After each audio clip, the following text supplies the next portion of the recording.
kita tersepakati di kelas ini akan ditulis. Sudah? Kalau sudah silakan tempel ke depan. Ini.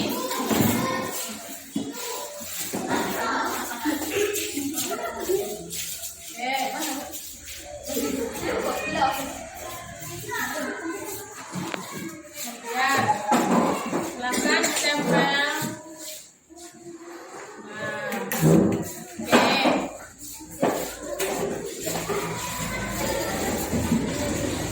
Selain kesepakatan kelas, kita juga punya yang namanya keyakinan kelas. Keyakinan kelas itu hampir sama dengan kesepakatan kelas, tapi keyakinan kelas nanti akan mengeluarkan nilai apa? Di sini ada disiplin, religius, peduli lingkungan, dan toleransi. Silahkan tuliskan kira-kira kesepakatan apa yang sesuai dengan disiplin, religius, peduli lingkungan. Nanti setelah ditulis kamu tempelkan, saya mau yang disiplin. Nanti diberikan pada itu ya.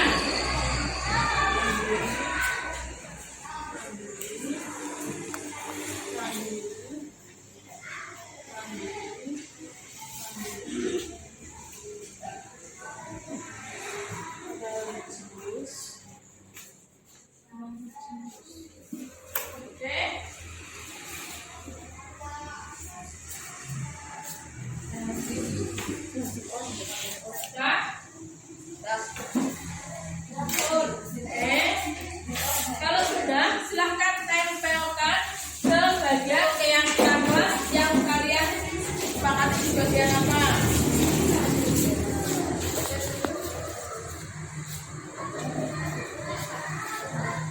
Gantian dulu.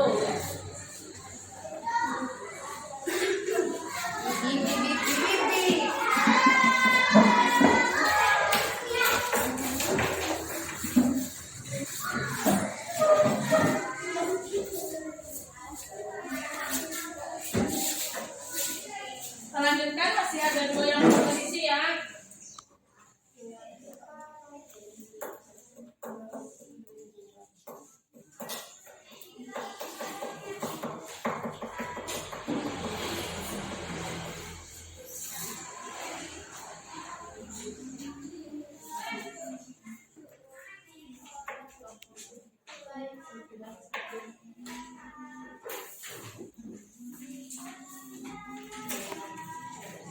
Oke, silahkan diisi lagi.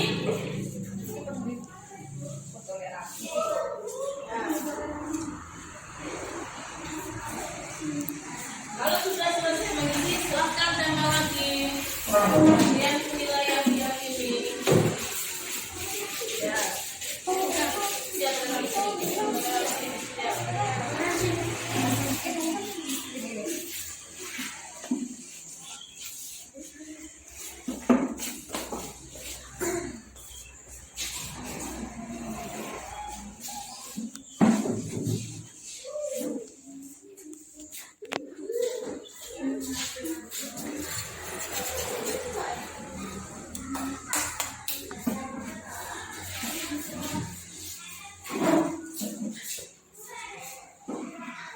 Sekarang sudah kalian tempelkan kesepakatan kelas apa saja yang sudah ditulis oleh teman-teman kalian semua. Sekarang coba Rosi kamu bacakan kesepakatan kelas apa saja yang sudah dituliskan oleh temanmu. Ya Rosi. Mengerjakan tugas dari guru. Mengerjakan tugas dari guru. Apakah kesepakatan kelas ini bisa disepakati? Oke, yang kedua Rosi. Mengucapkan salam saat masuk kelas. Mengucapkan salam saat masuk kelas. Gimana? Bisa disepakati? Oke, lanjutkan Rosi. Izin saat keluar kelas. Izin saat keluar kelas. Sepakat? Oke, terus Menjaga kebersihan kelas dan lingkungan. menjaga kebersihan kelas dan lingkungan. Disepakati apa enggak ini kira-kira? Oke, terus Angkat tangan bila berpendapat. angkat tangan bila berpendapat. Sepakat? Jadi sebelum berpendapat, mau bertanya, angkat tangan dulu. Kalau tangan yang diangkat adalah tangan kanan atau kiri? Kalau mau angkat tangan, tangan kanan. Oke.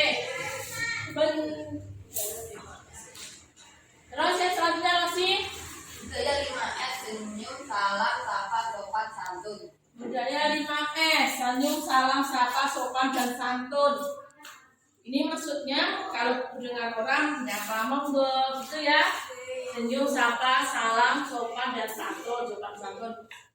Terus yang berikutnya Jaga tepat waktu. datang tepat waktu. Ini sudah pasti ya, karena di sekolah kita juga ada peraturan. Terus Menghargai orang yang sedang berbicara. menghargai orang yang sedang berbicara. Sepakati? Oke. Jadi semua kesepakatan yang kalian tuliskan disepakati oleh semua. Ya, terima kasih Rosi. Silakan duduk lagi. Nah, selain keyakinan kelas ada kesepakatan ada keyakinan kelas, disiplin, ada religius, peduli lingkungan, toleransi. Dari yang sudah kalian sepakati tadi itu ada masuk-masuk ke nilai-nilai yang diyakini. Contoh disiplin, mengerjakan tugas tepat waktu, mengikuti upacara, datang tepat waktu di sekolah, memakai seragam sesuai jadwal, menggunakan kata yang sopan itu masuk disiplin. Oke, jadi sudah punya kesepakatan kelas dan sudah kesepakatan bersama, maka marilah kita terapkan secara bersama-sama. Itu semua ya? Betul. Oke.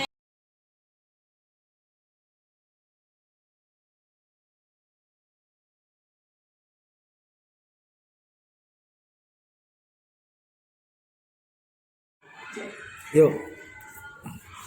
Assalamualaikum warahmatullahi wabarakatuh. Yang terhormat Bapak Kepala SDN 1 Jabon, yang terhormat Bapak Ibu Guru SDN 1 Jabon. Pertama-tama marilah kita panjatkan puja dan bersyukur kehadirat Allah Subhanahu wa taala sehingga kita bisa berkumpul pada pagi hari ini dalam keadaan sehat walafiat, tidak kurang suatu apapun. Bapak Ibu Guru, kami sampaikan terima kasih karena telah berkenan hadir dalam acara pengimbasan modul 1.4 tentang budaya positif.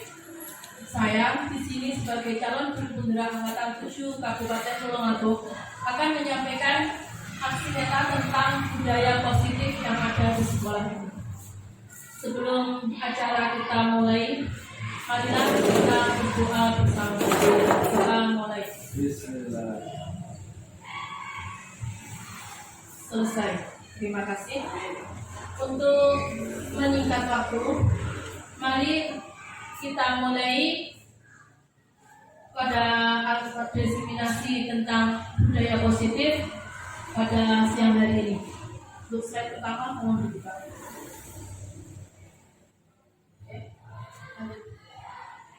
Oke. Untuk yang pertama yaitu tentang filosofi pendidikan Ki Hajar Dewantara. Menurut KHD, pendidikan yaitu menuntut skala kodrat yang ada pada anak agar mereka dapat mencapai keselamatan dan kebahagiaan yang setinggi-tingginya, baik sebagai manusia maupun sebagai anggota masyarakat. Nah, di sini setiap anak memiliki ciri sendiri, memiliki kodrat dan keunikan sendiri-sendiri. Oleh karena itu, kita harus bisa menuntun anak sesuai kodratnya. Di dalam menurut KHD itu anak memiliki ada dua kodrat alam dan juga kodrat zaman. Sebagai seorang pendidik kita harus bisa menuntun anak sesuai kodratnya, yaitu kodrat alam. Kita harus bisa mendidik anak sesuai dengan alam di mana dia tinggal. Untuk sesuai dengan kodrat zaman, kita juga harus bisa mendidik anak sesuai dengan perkembangan zaman saat anak itu berada atau saat anak itu bertumbuh. Oleh sebab itu, tugas guru yaitu menuntut tumbuh atau hidupnya kekuatan kodrat yang ada pada anak agar dapat memperbaiki lakunya, bukan dasarnya, karena dasar pada anak itu sudah ada sejak lahir dan itu adalah pembawaannya dan tumbuh kekuatan kodrat anak supaya dia bisa menghadapi perkembangan zaman seperti saat sekarang ini. Kalau lain dulu, lanjutnya tadi. Untuk yang kedua yaitu tentang budaya positif. Apa yang dimaksud dengan budaya positif? Budaya positif adalah nilai-nilai keyakinan dan kebiasaan di sekolah yang berpihak pada murid agar murid dapat berkembang menjadi pribadi yang etis, penuh hormat dan bertanggung jawab.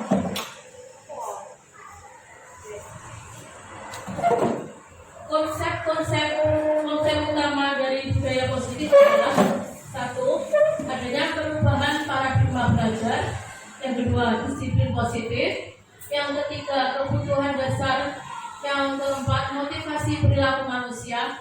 Yang kelima, posisi kontrol restitusi. Yang keenam, keyakinan kelas. Dan yang terakhir adalah tentang seketika restitusi. Ini nanti adalah materi yang akan kita pelajari pada pembahasan pagi ini. Yang pertama adalah tentang perubahan paradigma. Nah, untuk sebelum kita ke perubahan paradigma, ada pertanyaan tematik. Setuju atau tidak setuju? Untuk yang pertama, hukuman dapat mendisiplinkan anak. Menurut Bapak Ibu semua, setuju atau tidak setuju bahwa hukuman dapat mendisiplinkan anak? Setuju. Setuju? Oke, untuk yang kedua, pemberian hukuman dengan hal positif seperti membaca atau membersihkan halaman sekolah dapat meningkatkan disiplin anak. Setuju atau tidak setuju? Oke, setuju jawabannya. Nanti kita lihat apakah jawaban setuju tadi betul atau salah. Nanti kita lihat saat setelah mempelajari materinya. Yang ketiga, memberi penghargaan dapat meningkatkan motivasi belajar anak. Setuju? Jadi semua pertanyaan itu tadi setuju ya? Oke, nanti setelah kita mempelajari materi ini nanti pasti pemikirannya akan berubah. Oke, lanjutkan. Yang pertama adalah pembelajaran dengan paradigma baru. Pembelajaran dengan paradigma baru merupakan pembelajaran yang dirancang berdasarkan prinsip berdiferensiasi. Prinsip berdiferensiasi itu prinsip yang bagaimana? Prinsip pembelajaran yang berpihak kepada murid. Jadi, di dalam pembelajaran, murid itu menjadi objek. Mungkin selama ini kita melakukan pembelajaran bukan student center, tetapi teacher center. Kita yang selalu menyampaikan materi kepada murid. Menurut KHD itu kurang tepat, karena pembelajaran itu harus student center, bukan teacher center. Sehingga para peserta didik belajar sesuai dengan kebutuhan berdasarkan tahap perkembangannya untuk mewujudkan profil pelajar Pancasila. Sini ada gambar tentang profil pelajar Pancasila, yaitu beriman, bertakwa kepada Tuhan Yang Maha Esa, berakhlak mulia, berkebinekaan global, bergotong royong, kreatif, bernalar kritis, mandiri. Itu adalah elemen-elemen pada profil pelajar Pancasila yang harus kita wujudkan dalam pembelajaran kita. Oke, next. Nah, sekarang ada game. Cobalah buka. Anda adalah A dan teman Anda adalah B. Tugas Anda adalah mengembangkan salah satu tangan Anda. Kita minta praktek saja. Kita tolong Bu Anis dan Bu Sonia maju ke depan untuk mempraktekkan game ini. Silakan. Nah, silakan. Ada yang buat kesempatan. Bu Sonia A, Bu Anis apa? B. Silakan. Oke. Bu Sonia apa? B. Bu Anis A. Anda adalah A dan teman Anda adalah B. Tugas Anda adalah mengepalkan salah satu tangan Anda. Anggap saja Anda memegang sesuatu yang sangat penting dan sangat berharga. Nah, coba Anda bayangkan Anda menyimpan sesuatu yang sangat berharga di dalam kepalan tangan Anda. Anda perlu menjaga benda tersebut sekuat tenaga Anda, karena begitu pentingnya untuk kehidupan Anda. Itu tugas A. Yang A, Anis ya. Untuk yang B, rekan Anda adalah mencoba dengan segala cara untuk membuka kepalan tangan Anda. B boleh membujuk, menghardik, mengintimidasi, memarahi, menggoda, menggelitik, bahkan menawari Anda uang agar bersedia membuka kepala tangan Anda. Oke, coba itu Anda praktekkan. Bu Anis memegang sesuatu yang sangat berharga. Bu Sonia silahkan berusaha menggoda Bu Anis. Coba bujuk Bu Anis supaya minta. Ayo.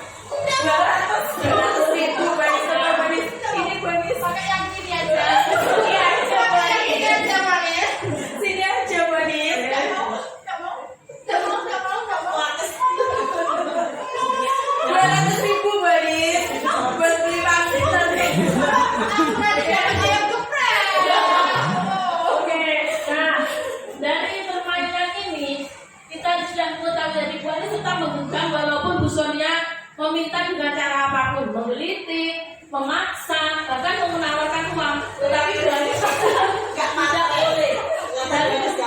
Tidak matre. Ternyata dari permainan ini tadi, siapa yang memegang kendali?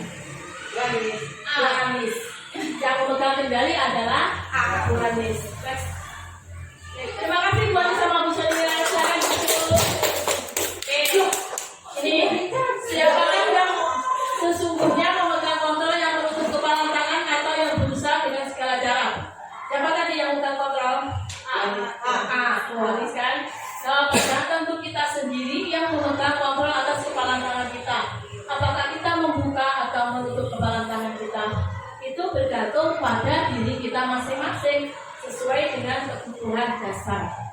Nah, itu maksudnya semua kontrol keputusan itu ada pada anak itu sendiri. Sebagai guru kita tidak bisa memaksakan kehendak kita kepada anak. Jadi mereka sendiri yang menentukan, kita ada bertugas untuk mengarahkan ke jalan yang benar. Oke, lanjut. Nah, perubahan paradigma teori kontrol. Tahu miskonsepsi tentang teori kontrol. Ilusi jika guru mengontrol murid. Berarti ilusi itu kan nggak nyata, nggak benar itu. Ilusi bahwa semua penguatan positif, efektif dan bermanfaat. Jadi semua penguatan positif itu efektif dan bermanfaat itu juga bermanfaat. Tadi apakah dengan memberikan hadiah meningkatkan disiplin anak? Setuju kan? Berarti tidak mesti itu. Nanti kenapa kalau dibilang tidak mesti? Benar, karena anak akan melakukan sesuatu jika dia mendapatkan imbalan atau hadiah saja. Jadi itu bisa kita terapkan, bisa juga ya belum situasi dan kondisi. Yang ketiga, ilusi bahwa kritik dan membuat rasa bersalah mampu menguatkan karakter. Itu juga tidak benar. Ilusi bahwa orang dewasa berhak memaksa, karena semua anak memiliki hak yang sama. Next. Perubahan paradigma dari stimulus kontrol ke teori kontrol. Bisakah kita mengontrol seseorang? Bisa tidak? Tidak bisa. Dari game yang kita lakukan tadi saja tidak bisa. Walaupun dipaksa, disuap, dikasih uang atau apapun, tidak akan dilepaskan genggaman tangannya. Stimulus respons dan teori kontrol. Bedanya apa? Kita mencoba mengubah orang agar berpandangan sama dengan kita. Itu teori dari stimulus respons. Untuk teori kontrolnya, kita berusaha memahami pandangan orang lain tentang dunia. Jadi kita tidak bisa, kamu harus sama dengan saya, tidak bisa. Tapi kita hanya berusaha memahami pandangan orang tersebut. Kenapa kok dia berpikir seperti itu? Pasti dia punya alasan. Tidak sama dengan pemikiran kita. Berperilaku buruk dilihat sebagai suatu kesalahan. Kalau teori kontrol, semua perilaku memiliki tujuan. Kadang di sekolah, anak-anak perilakunya kan bermacam-macam. Ada yang selalu memilih membuat ulah, ada yang pendiam. Nah, semua itu untuk anak yang berulang itu bukan berarti dia anak nakal. Mungkin dia melakukan hal itu karena dia punya tujuan tertentu. Perhatian. Ya, bisa minta perhatian. Mungkin di rumah ditinggal ibunya pergi ke luar negeri, sehingga di sekolah minta perhatian gurunya. Orang lain bisa mengontrol saya, itu stimulus respon. Untuk teori kontrol, hanya Anda yang bisa mengontrol diri Anda. Saya bisa mengontrol orang lain, Anda tidak bisa mengontrol orang lain. Itu teori kontrol. Pemaksaan ada pada saat rujukan gagal. Kolaborasi dan kesempatan menciptakan pilihan-pilihan baru. Model berpikir menang atau kalah itu pada stimulus respon. Jadi kalau pikirannya kalau nggak menang ya kalah. Model berpikir menang dan menang itu untuk teori kontrol. Next. Sekarang kita sampai ke disiplin positif. Apakah makna disiplin positif itu? Disiplin dalam budaya kita, makna kata disiplin itu dimaknai menjadi sesuatu yang dilakukan seseorang pada orang lain untuk mendapatkan kepatuhan. Jadi kita cenderung menghubungkan kata disiplin dengan ketidaknyamanan. Kata disiplin juga sering dihubungkan dengan hukuman. Padahal itu sungguh berbeda, karena belajar tentang disiplin positif tidak harus menjadi hukuman. Memang selama ini pemikiran kita, si disiplin itu mesti kan kejam, menakutkan, dihukum, gitu kan?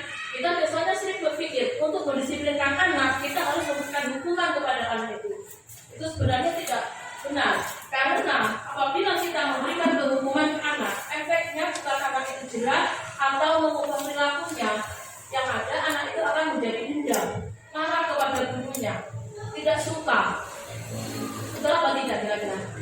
Ya. Kita melihat anak datang terlambat. Kamu terlambat hari ini, setiap hari kamu datang terlambat. Sekarang kamu saya hukum untuk membersihkan kamar mandi. Apakah dia nanti akan menjadi patuh? Tidak kan? Sekarang saya tulis sama ibu itu. Saya kemarin dihukum untuk membersihkan kamar mandi. Oke lah? Ya. Lanjut. Nah, di sini tentang disiplin positif. Disiplin yang dimaksud adalah disiplin diri, yaitu disiplin yang memiliki motivasi internal. Ki Hajar Dewantara dan Dian Gosen mengartikan disiplin itu sebagai bentuk kontrol diri. Jadi mengontrol diri sendiri, yaitu belajar untuk mengontrol diri agar dapat mencapai suatu tujuan mulia yang mengacu pada nilai-nilai atau prinsip-prinsip yang mulia yang dianut seseorang sebagai nilai kebajikan atau virtus yang universal. Jadi disiplin positif yang dimaksud di sini itu disiplin yang berasal dari diri sendiri, bukan karena paksaan atau takut sama ancaman ataupun hukuman dari orang lain. Karena kita masuk dalam disiplin diri. Dari pengertian itu, maka dapat disimpulkan bahwa disiplin positif merupakan salah satu cara penerapan disiplin yang bertujuan untuk menumbuhkan kesadaran serta memberdayakan anak untuk melakukan sesuatu tanpa sogokan, ancaman maupun hukuman. Lahir dari dalam dirinya sendiri dan karena kesadaran sendiri.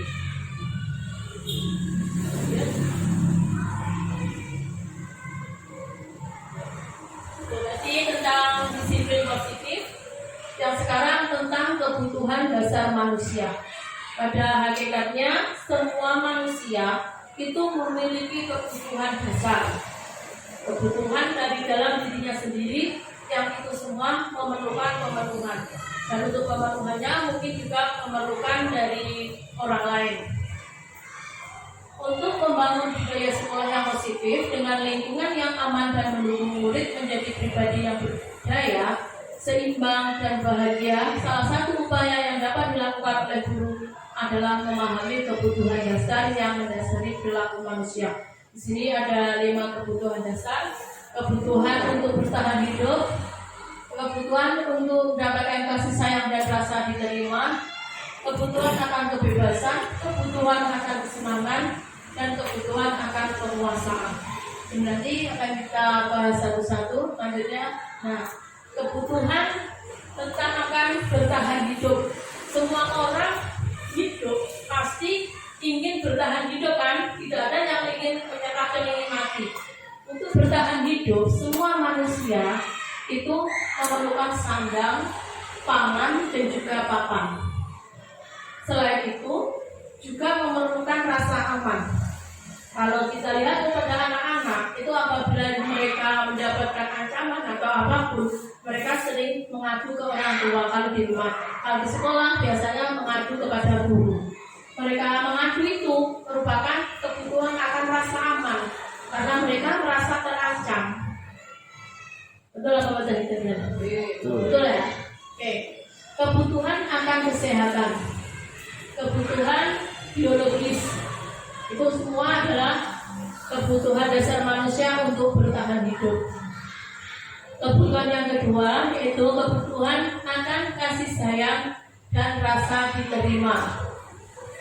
Rasa diterima ini mereka selalu ingin merasa diterima dimanapun mereka berada, di lingkungan rumah, di sekolah, bahkan juga di lingkungan masyarakat. Mereka selalu ingin diterima di lingkungannya, ingin diperlakukan sama dengan temannya. Yang kedua, menjadi yang berharga di kelasnya. semua orang itu disadari atau tidak disadari itu mesti memiliki keinginan untuk menjadi yang lebih. Pada anak-anak juga seperti itu, mereka ingin menunjukkan yang lebih di kelasnya, ingin menjadi yang menonjol di antara teman-temannya. Itu merupakan kebutuhan dasar untuk menjadi yang berharga di kelasnya. Selain itu, untuk kebutuhan kasih sayang dan rasa diterima yang ketiga, yaitu diperhatikan gurunya.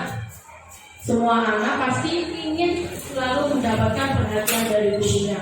Makanya kadang-kadang anak-anak itu berulang aneh. Padahal kita memaknai nakal atau anak yang bandel. Mungkin mereka melakukan hal itu bukan tanpa tujuan.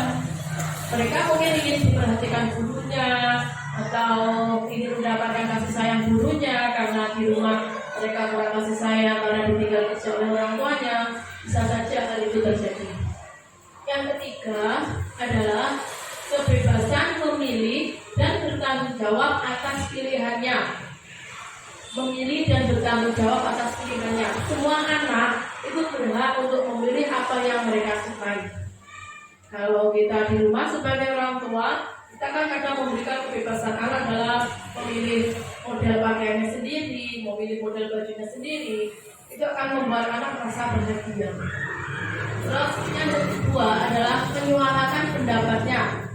Mereka akan bahagia jika pendapat mereka kita dengarkan, atau kita memberikan kesempatan kepada mereka untuk menyuarakan pendapatnya. Yang ketiga yaitu diberi kesempatan mencoba hal baru dalam pembelajaran. Jika kita menerapkan pembelajaran yang berpihak pada murid, kita bisa memberikan kebebasan kepada anak-anak untuk menentukan pembelajaran atau model pembelajaran apa yang mereka inginkan. Dan hal itu saya rasa akan memberikan kesempatan kepada anak. Jika mereka melakukannya sendiri, maka itu akan lebih berkesan, akan lebih tetap diingat pada anak-anak. Untuk kebutuhan dasar yang keempat yaitu kesenangan. Kesenangan ini terdiri dari mengikuti kegiatan pembelajaran yang menyenangkan. Sekarang contohnya, kita melaksanakan pembelajaran dengan game. Anak akan lebih tertarik apa tidak dibanding kita yang menerangkan terus depan anak-anak hanya mendengarkan. Kira-kira anak tertarik yang mana? Anak-anak akan lebih tertarik yang game. Itu tidak terjadi pada anak-anak. Orang dewasa juga seperti itu. Seperti kemarin kita pada kegiatan lokakarya kedua itu dipraktekkan juga. Para peserta, para CGP yang itu semuanya bapak ibu guru yang bukan anak-anak lagi, saat diajak bermain game itu mereka senang bahagia. Apalagi anak-anak yang pada dasarnya mereka masih menemukan permainan. Yang kedua, menikmati dalam mengerjakan hal-hal yang menyenangkan. Jika kita bisa menerapkan itu, anak-anak akan enjoy.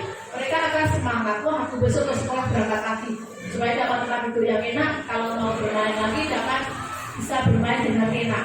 Mungkin akan menjadikan anak-anak semangat, menjadi senang. Kebutuhan dasar manusia yang kelima yaitu ingin diakui keberhasilannya.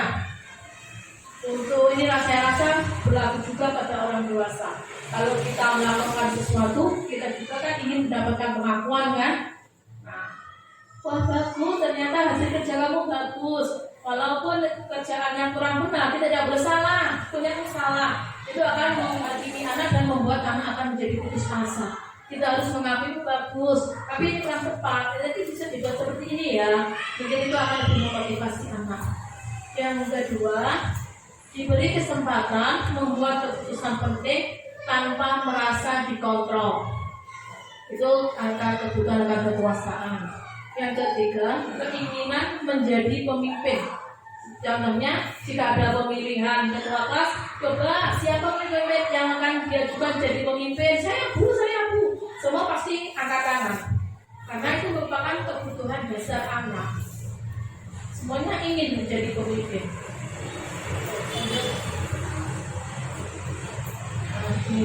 Motivasi yang berikutnya yaitu tentang motivasi perilaku manusia. Motivasi merupakan dorongan yang timbul pada diri seseorang secara sadar atau tidak sadar untuk melakukan suatu tindakan untuk tujuan tertentu. Itu adalah pengertian dari motivasi. Untuk yang pertama yaitu yang sebelum saya terangkan, motivasi itu ada dua, motivasi internal dan juga motivasi eksternal. Kalau internal itu motivasi yang keluar dari dalam diri kita sendiri. Kita melakukan sesuatu itu karena keinginan sendiri. Kalau motivasi eksternal itu melakukan sesuatu itu karena paksaan orang lain atau karena takut dihukum dan sebagainya. Untuk yang pertama yaitu menghindari ketidaknyamanan atau hukuman. Untuk menghindari ketidaknyamanan atau hukuman, biasanya seseorang akan melakukan sesuatu. Contohnya, saya besok akan mengikuti diklat. Kalau tidak mengikuti, saya besok seharusnya tidak bisa naik tingkat. Atau saya besok kalau tidak mau mengikuti, dimarahi kepala sekolah. Itu bukan motivasi dari dalam diri. Apa yang menjadi motivasi itu? Karena apa? Ketakutan. Karena takut hukuman, takut dimarahi. Nah, untuk motivasi menghindari ketidaknyamanan atau hukuman, itu biasanya pertanyaannya apa yang akan terjadi jika saya tidak melakukannya? Nanti kalau saya tidak mau, apa yang terjadi? Pasti kena marah, pasti tidak bisa naik tingkat. Murid melakukan disiplin karena ia takut dihukum, mengerjakan tugas karena takut dihukum oleh guru. Hal tersebut itu adalah masuk motivasi eksternal. Jadi dia mengerjakan tugas bukan karena aku harus belajar supaya aku bisa. Kalau seperti itu dari dalam dirinya, kalau keharuan galak pasti dimarahi guru ini. Nah, itu termasuk motivasi eksternal. Yang kedua yaitu mendapatkan imbalan atau penghargaan dari orang lain. Kita melakukan sesuatu untuk mendapatkan penghargaan. Saya harus ikut diklat ini supaya besok saya mendapatkan kenaikan tingkat secara cepat. Saya harus mengikuti diklat ini supaya saya besok mendapatkan tambahan gaji. Dan untuk murid melakukan disiplin ini karena ia ingin mendapatkan imbalan. Aku kan mau buang sampah ini harus mesti bisa mau nih. Nah itu kan bukan karena dari dirinya. Kayak aku dapat 100, saya pasti dapat uang saku dari guru, dapat hadiah uang. Itu juga masih termasuk motivasi eksternal, melakukan sesuatu hanya karena imbalan. Jadi dari pertanyaan pemantik tadi, jika imbalan itu dapat meningkatkan motivasi anak, itu benar atau tidak benar? Lihat-lihat. Iya, bisa iya, bisa tidak. Betul itu. Makanya melihat situasi dan kondisi. Tapi jika kita melakukannya setiap ingin meminta anak melakukan sesuatu dengan kita memberikan imbalan, itu juga tidak bagus. Yang ketiga, menghargai nilai-nilai kebajikan diri sendiri.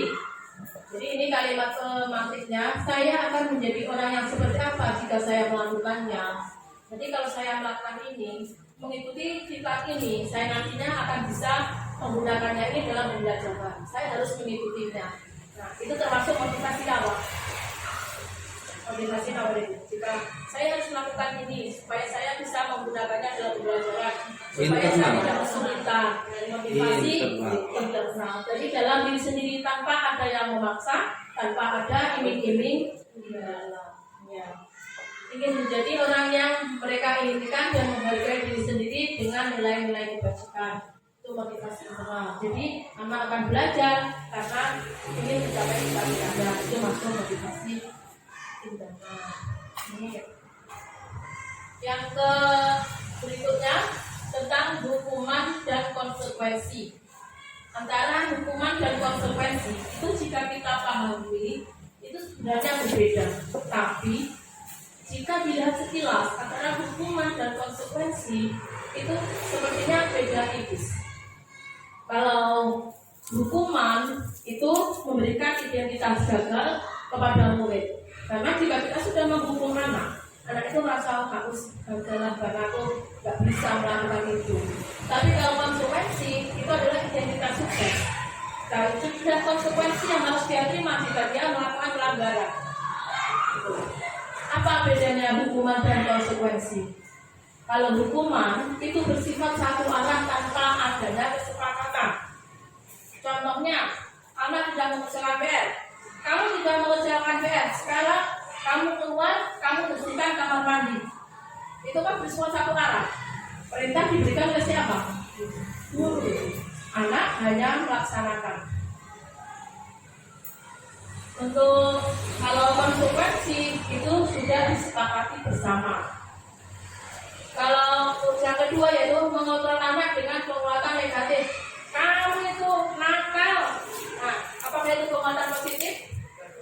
Kamu itu setiap hari terlambat. Kamu itu anak nakal.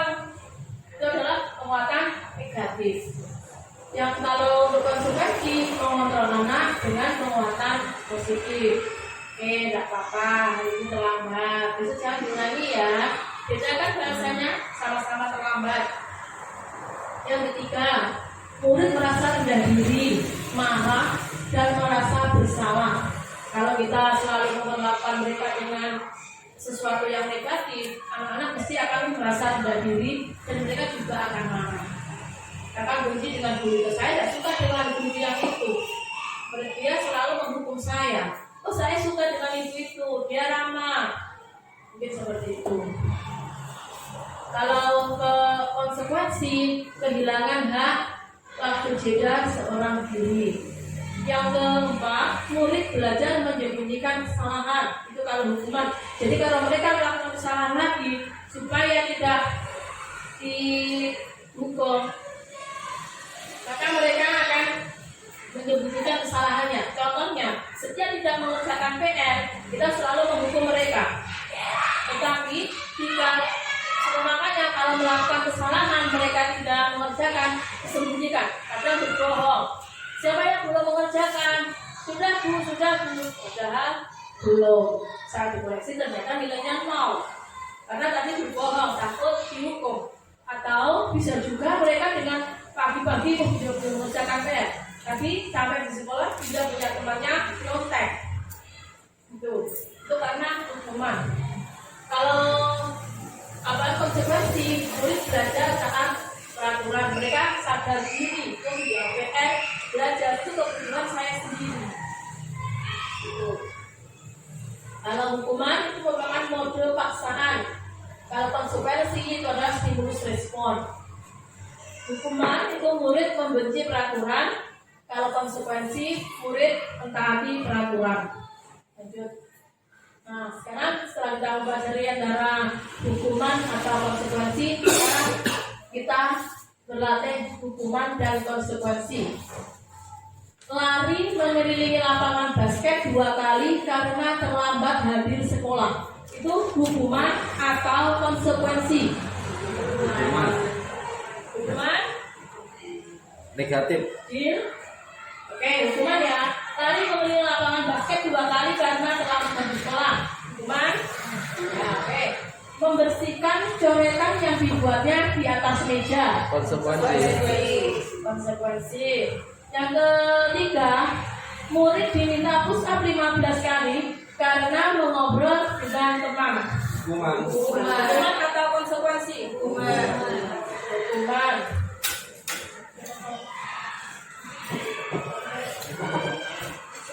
Terus berdiri di depan kelas dengan mengangkat satu kaki karena tidak bisa mengerjakan soal.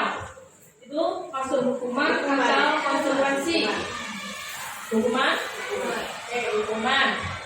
Yang selanjutnya, mengganti kertas tugas temannya yang telah dicoret-coret. Itu hukuman atau konsekuensi? Konsekuensi. Oke, kalau itu kita lihat gambar kita tadi. Lari mengelilingi lapangan basket 2 kali karena terlambat hadir ke sekolah. Hukuman? Betul ya tadi jawabannya. Oke. Membersihkan coretan yang dibuatnya di atas meja. Konsekuensi. Karena itu mesti sudah menjadi kesepakatan. Kalau kamu berbuat seperti ini ya kamu harus bertanggung jawab. Terus murid diminta push up 15 kali karena mengobrol dengan teman. Itu apa? Hukuman. Berdiri di depan kelas dengan mengangkat satu kaki karena tidak mengerjakan soal. Itu adalah hukuman. Menggantikan tugas-tugas temannya yang telah dicoret-coret, masuk konsekuensi. Oke, jadi sudah bisa membedakan antara hukuman dan konsekuensi. Kalau konsekuensi itu sesuatu yang sudah disepakati bersama. Kalau hukuman bersifat satu arah, hanya kita yang melakukan dan tidak akan disenangi orang. Oke, untuk materi selanjutnya yaitu posisi kontrol restitusi.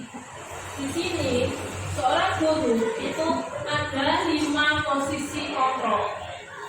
Yang pertama, posisi penghukum. Yang kedua, pembuat merasa bersalah. Yang ketiga, posisi guru sebagai teman. Yang keempat, posisi sebagai pemantau. Dan yang terakhir, posisi sebagai manajer. Oke. Untuk bukan yang lagi, yang 5 posisi kontrol tadi.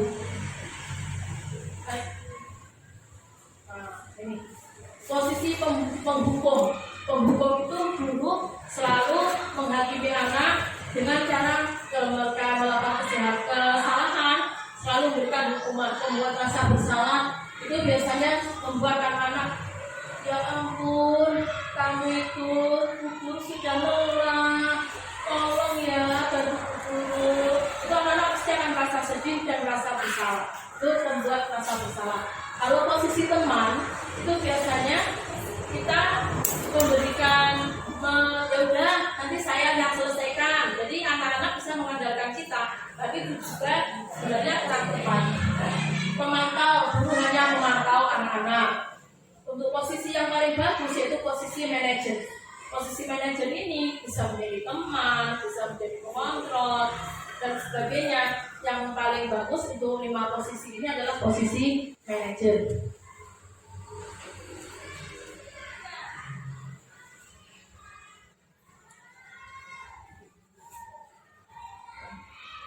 Posisi kontrol restitusi. Ini ada identitas gagal, kontrol dari luar, identitas berhasil atau sukses yang merupakan kontrol dari dalam, identitas berhasil atau sukses yang merupakan kontrol dari diri. Berhasil atau sukses tapi kontrolnya masih dari luar. Kalau identitas berhasil atau sukses yang merupakan kontrol dari diri. Guru berbuat. Kalau penghukum itu menghardik, menunjuk-nunjuk, menyakiti, menyindir. Kalau posisi membuat merasa bersalah, berceramah dan mengatakan seharusnya Bapak kecewa dan sebagainya. Kalau posisi teman itu membuatkan alasan-alasan untuk muridnya. Kalau posisi pemantau, menghitung dan mengukur. Pada posisi manajer mengajukan pertanyaan-pertanyaan. Jadi pertanyaan untuk mengetahui alasan-alasannya. Terus guru berkata untuk menghukum, kalau kamu tidak melakukannya, awas ya, rasakan itu ancaman itu kalau guru menghukum. Membuat orang merasa bersalah. Kamu seharusnya tahu, ibu lelah sekali mengatakannya, ibu stres. Kata-katanya lembut, namun itu membuat anak akan merasa bersalah dan dia anak menjadi down. Kamu seharusnya nggak seperti itu, ibu lelah, lembut sekali kata yang dikatakan gurunya. Tapi itu akibatnya membuat murid akan menjadi stres dan down. Kalau posisi teman, ayo lakukan dengan demi ibu. Masa kamu tidak mau? Ingat tidak, ibu pernah bantu apa? Sekarang lakukan ya demi ibu. Itu posisi teman. Itu masih motivasi dari luar. Terus posisi pemantau, apa peraturannya? Mereka hanya memantau dan mengaitkan dengan peraturan yang ada. Kalau posisi manajer, apa yang kita yakini? Apa yang bisa kau kerjakan untuk memperbaiki masalah ini? Jadi kita memberikan kepada murid untuk menyelesaikannya. Walaupun kita ragu, namun mereka memikirkan sendiri. Apa yang kamu lakukan itu sudah benar, salah. Kalau kamu tahu itu salah, lalu apa yang akan kamu lakukan? Saya akan memperbaikinya, Bu. Nah, itu kan dari dirinya sendiri, dan itu akan semakin percaya diri dan mau berubah. Hasil dari posisi penghukum membuat bersalah itu untuk menghukum, hasilnya jika kita menerapkan diri kita sebagai posisi penghukum akan memberontak, menyalahkan orang lain, berbohong, belum mengecap KPR katanya sudah, terus membuat merasa bersalah, menyembunyikan, menyangkal, berbohong, itu membuat merasa bersalah. Kalau posisi teman itu akan membuat anak merasa ketergantungan. Untuk posisi pemantau itu menyesuaikan diri bila diawasi. Jadi jika diawasi buruknya, dia akan baik-baik saja, dia bagus. Jika tidak, maka akan seenaknya. Jika posisi pemantau. Kalau kita menerapkan posisi manajer, itu akan menguatkan pribadi anak. Jadi anak akan semakin kuat untuk bisa menghadapi masalah, dan akan berubah menjadi yang lebih baik. Terus lagi kaitan dengan dunia berkualitas. Murid meletakkan posisi penghukum, murid meletakkan guru di luar dunia berkualitas. Untuk membuat merasa bersalah, murid meletakkan guru di dalam dunia berkualitas. Untuk posisi teman, murid meletakkan guru sebagai orang yang sangat penting di dunia berkualitas. Posisi pemantau, murid meletakkan guru, peraturan dan hukum di dunia berkualitas. Kalau dari posisi manajer, murid meletakkan dirinya sebagai individu yang positif dalam dunia berkualitas. Jadi yang diletakkan dalam dunia berkualitas pada posisi manajer adalah murid itu sendiri. Kalau murid pada dunia berposisi sebagai penghukum, murid akan berkata, biarkan saja, nanti juga marah-marah lagi. Sering kan kita mendengar kata-kata seperti itu. Terus kalau pada kita menempatkan pada posisi bersalah, murid akan berkata, maafkan saya Bu, dengan merendah, karena dia merasa bersalah. Pada posisi teman, saya pikir bapak atau ibu teman saya, ternyata begitu. Terus pada posisi pemantau, berapa banyak bintang yang saya harus peroleh, berapa halaman yang harus saya tulis, itu pada posisi pemantau. Pada posisi manajer, bagaimana caranya saya bisa memperbaiki keadaan, jadi dia mau berubah. Nampaknya pada murid, kalau kita menempatkan sebagai posisi penghukum itu mengulangi kesalahan. Kalau membuat merasa bersalah, terasa rendah diri. Sebagai teman, lemah, tidak mandiri, tergantung.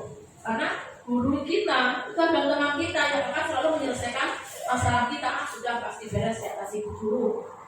Kalau pemantau menitik beratkan pada sanksi atau hadiah. Kalau pada posisi manajer menyesuaikan diri, bagaimana cara memperbaiki diri. Jadi anak ada keinginan untuk memperbaiki diri. Itu jika posisi kontrol yang diterapkan adalah posisi manajer. Lanjut. Nah ini tentang keyakinan kelas, hukuman, dan penghargaan. Mengapa kita tidak peraturan saja? Mengapa harus keyakinan kelas?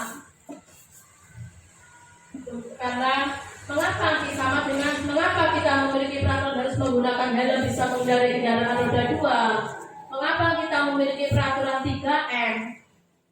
Mengapa masker, mencuci tangan dan menjaga jarak 1,5 meter?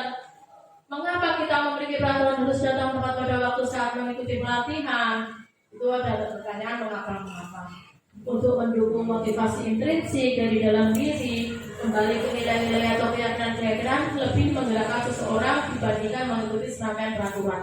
Makanya dibuat adalah keyakinan kelas, bukan peraturan kelas. Itu untuk menggerakkan dan mengikuti serangkaian daripada menggunakan itu ya. Menunjukkan motivasi intrinsik. Nah, apa itu keyakinan kelas? Tadi bukan kenapa keyakinan, bukan peraturan. Kalau peraturan itu masih akan menunjukkan motivasi ekstrinsik. Tapi kalau sudah keyakinan, itu akan menunjukkan motivasi intrinsik pada diri anak. Keyakinan kelas adalah nilai-nilai kebajikan atau prinsip-prinsip universal yang disepakati bersama secara universal, lepas dari latar belakang suku, negara, bahasa, maupun agama. Menurut Gerson, pada buku yang terdekat tahun 1998, suatu keyakinan akan lebih memotivasi seseorang dari dalam atau intrinsik. Seseorang akan lebih bersemangat untuk menjalankan keyakinan daripada hanya sekedar mengikuti serangkaian peraturan. Kalau keyakinan sudah kita yakini, sudah kita sepakati bersama, maka mereka akan melaksanakannya dengan sepenuh hati. Lanjut. Nah, sekarang pembentukan keyakinan kelas.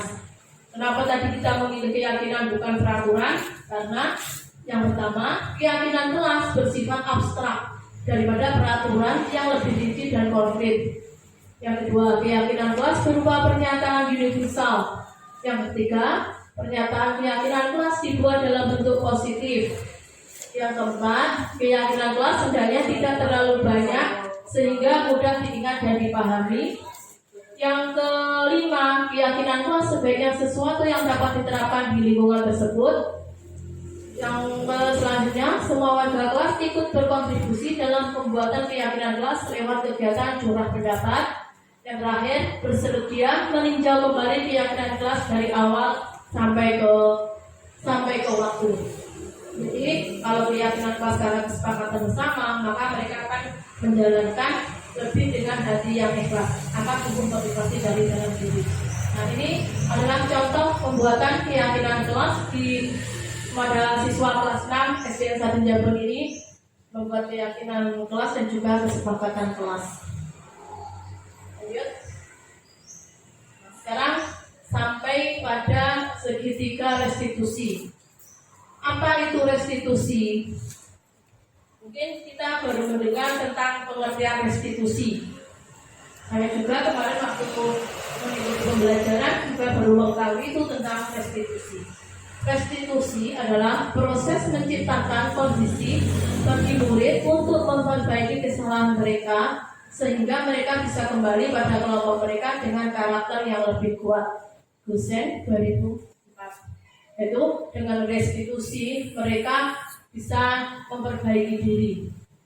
Lanjut. Proses segitiga restitusi. Restitusi itu digambarkan melalui sebuah segitiga yang terdiri dari 3 tindakan atau 3 langkah-langkah. Yang pertama adalah menstabilkan identitas. Yang kedua, validasi tindakan yang salah. Yang ketiga, menanyakan keyakinan. Lanjut. Menstabilkan identitas. Ya, kalimat-kalimat untuk menstabilkan identitas ini untuk meyakinkan anak yang pertama adalah semua orang pernah berbuat salah. Di sini kita tidak mencari siapa yang salah, tapi mencari solusi dari permasalahan. Itu cara kita menyelesaikan permasalahan melalui segitiga restitusi dengan menstabilkan identitas. Yang langkah yang kedua yaitu validasi tindakan yang salah. Validasi tindakan yang salah ini kita bisa menggunakan kalimat kamu pasti punya alasan untuk melakukan itu. Jadi kita tidak menjudge. Seharusnya kamu udah gitu, kamu itu salah. Gak boleh seperti itu. Nah, kalau kata-kata yang kita keluarkan seperti itu, berarti kita akan menjudge bahwa anak itu bersalah. Kalau kita menyelesaikan dengan segitiga restitusi, kita bisa menggunakan kamu pasti punya alasan untuk melakukan itu. Anak akan menjelaskan kenapa dia melakukan itu. Mungkin karena saya tidak sengaja. Saya tadi tidak sengaja memukul, tapi saya saat mengangkat tangan dia di belakang, akhirnya dia kena pukul. Jadi mereka merasa dihargai karena mereka bisa mengutarakan karena tidak langsung dijudge kamu yang salah karena kamu yang memukul. Yang berikutnya yaitu kamu patut bangga pada dirimu sendiri karena kamu melindungi sesuatu yang buat kamu penting. Mungkin alasannya ini punya saya, nggak boleh ini diambil. Itu makanya dia melindungi itu. Kita beri kekuatan dengan kamu patut bangga pada dirimu sendiri. Nah, restitusi yang ketiga yaitu menanyakan keyakinan. Untuk menanyakan keyakinan, pertanyaan yang bisa kita lakukan yaitu apa nilai-nilai umum yang telah kita sepakati. Karena tadi kita sudah membuat keyakinan kelas, maka kita bisa menanyakan apa nilai-nilai umum yang telah kita sepakati. Menghormati orang lain, apa keyakinan yang kelas kita sepakati? Tidak boleh saling menyakiti. Apa kamu mau jadi orang seperti apa? Nah, itu kita menanyakan hal itu dan mereka mengembalikan kepada keyakinan kelas yang sudah kita buat. Jadi mereka sadar karena dirinya sendiri, bukan karena gurunya. Itu lanjut. Nah, ini contoh pelaksanaan segitiga restitusi. Ini sebenarnya video, tapi karena ini tadi nggak bisa, makanya hanya gambar. Ini kemarin contoh pelaksanaan segitiga restitusi pada siswa kelas 6. Pada kasusnya ini, pada video ini kasusnya si Rosi itu mengambil buku tugasnya si Atan. Untuk mungkin nggak tahu motivasinya Rosi mengambil, apa mau menyontek atau hanya mau melihat. Tapi sama Atan tidak boleh. Akhirnya Rosi dan Atan bertengkar. Mereka berkelahi, lalu tenangkan. Saat ditanya, Rosi bilang, saya hanya ingin melihat, saya tidak ingin menyontek. Dan pada akhirnya bukunya akan sobek karena diperebutkan oleh mereka berdua. Akhirnya Rosi meminta maaf kepada Atan, dan Atan meminta untuk Rosi menyalin kembali catatannya. Mungkin dari sini yang bisa saya sampaikan. Mohon maaf apabila ada kesalahan-kesalahan, dan terima kasih dan selamat buat Bapak Ibu guru semuanya. Assalamualaikum warahmatullahi wabarakatuh.